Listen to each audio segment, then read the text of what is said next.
Welcome back, Backroadians. Deborah the Bee back with another video from the Backroads 2. Thanks a lot for being here today. I'm sitting in my car. It is in the 90s now. It's starting to increase in temperature, and next week's going to be in the hundreds.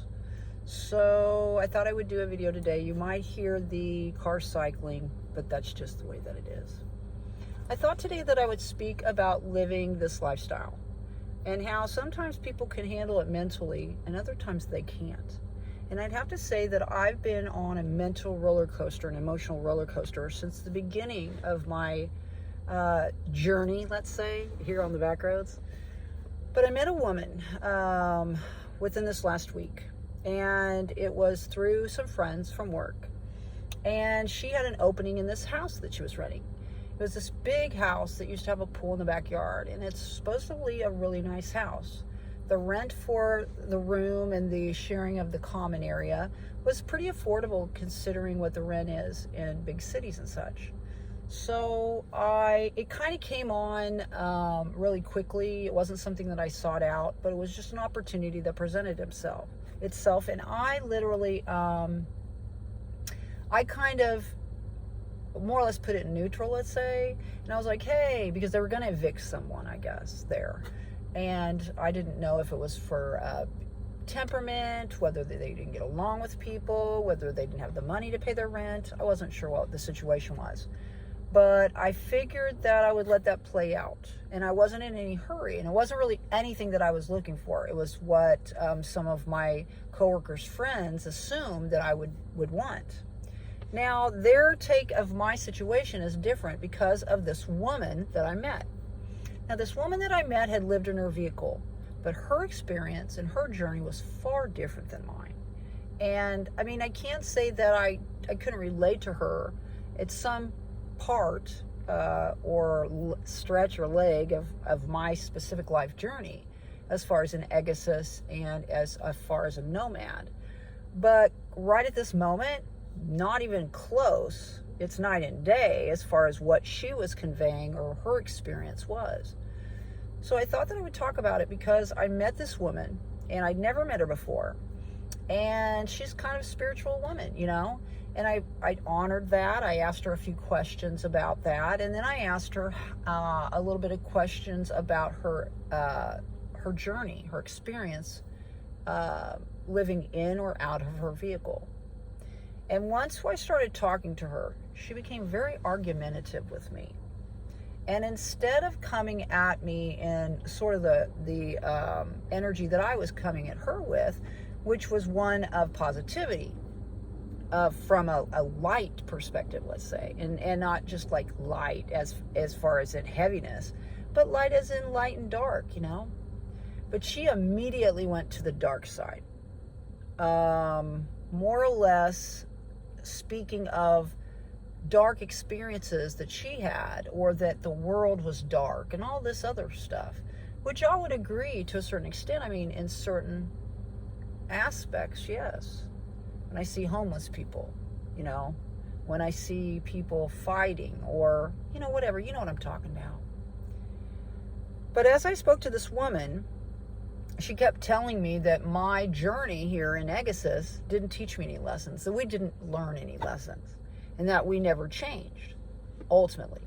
Now, she did say that I probably took the rough roads, that I could have made it easier for myself, but I chose to take the roads that I did. And of course, I always use this terminology of roads, but that's kind of what she was going at. And I was agreeing with her. That's probably true for my own reasons, seeing goodness in others or trusting those that I shouldn't have. But when she said that I hadn't changed, that I hadn't learned any lessons, that's when I then changed my demeanor and stated, yes, I have.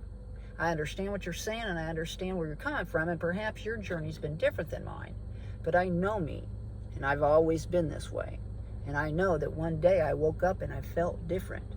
I felt like I came through something, and I had passed through it. Now, had I learned all the lessons that I needed to? Of course not. I think you can be 102 and still be learning lessons. But I stood my ground with her, and she didn't like that at all.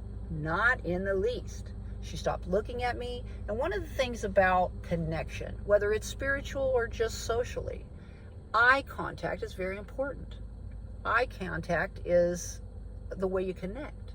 And when someone stopped even looking at me and stopped talking to me immediately, and then decided to go in the backyard and spend the entire length of time that I was there, out there alone or with other friends. Of course, she wasn't my friend, she was their friend.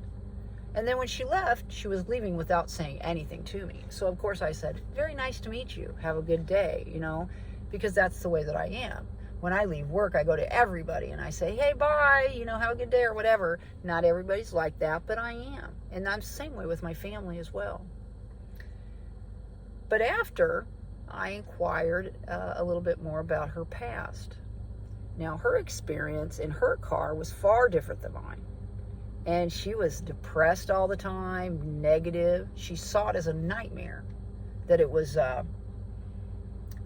would say, given my interaction with her, beneath her, and that it wasn't a good experience for her. And it kind of drove her mad. And see, I went through my own experiences like that. There were times where I was in the back of this vehicle and I was hugging myself crying because there wasn't anybody else there to hold me, Or I would talk to myself. Again, they say intelligent people talk to themselves, y'all.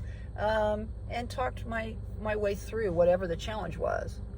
Whether it was currently or in the past, And when my parents died, 6 months apart, that was very, very difficult. And I did go through a number of years of grief, as we all do to a certain extent, whether it starts immediately or later on down the road. Just today, a woman said her name, and she said, I spell it with a C. Well, my mom did too, as far as that name. And it made me start to think about my mother, and how I wish she was here, even though she and I did not get along very well. But at the same time, you miss them. And you miss their time, the good times that you had with people. Now, this woman that I met, I'm pretty sure she's a nice person, and she has her own qualities. But the people that she worked with in this state that I live in, I guess were big names, and I didn't know who they were. And I felt like that was insulting to her, that I didn't know that she was, had worked with these individuals or whatever. And I told her that I was kind of self-taught, names and labels don't really mean anything to me. And so, anyway, I just want you to know that this is my choice to do this. Was I pushed into it? I think that if you're in an environment that you don't feel comfortable with, if you are challenged with the energies of others, and if it's a constant battle and your mind becomes preoccupied with it, and also you change your pattern of behavior, especially for those around you, and it's not a good thing, right?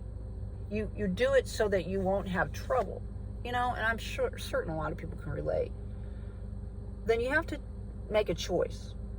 Now, I love Egasis. I love my whole situation. My insert needs to be fixed. It's hanging out, the fabric is, and I need to do that. But I love sleeping in Egasis, and I slept here last night. I slept very well. I do stay with, when the opportunity arises and someone offers me a guest room, I'm gonna do that. If they're gonna offer me a shower, I'm gonna do that. But I didn't used to do that, and I still am very hesitant as far as that goes. But if you're interested in living this way, it's best to plan and do it proactively. And don't let shame get in the way of your role. Because you can make your own inserts like this. You can make them expensive and insulated, and you can have it in the hot weather or the cold weather, or you can just paint some Reflectix. You can put a sleeping bag in the back of your vehicle. You can just sleep in the back seat if you need to. Hell, you can sleep in the front. It's all up to you and the way that you look at it. So keeping a positive attitude and knowing that this is what you're doing for your betterment in this moment in time. So I thought I would share with you today. I'm rolling righteous, y'all, and I'm doing what I want to, and I'm seeing the road down the way as being a good place. Get out there and spread those little pieces of peace out there in the world. If you enjoyed the video today, give it a thumbs up. And if you want to see future videos, please subscribe. Thanks for all the comments and all the new subscribers. Get out there and spread those little pieces of peace. We'll see you all on down the road. Bye-bye.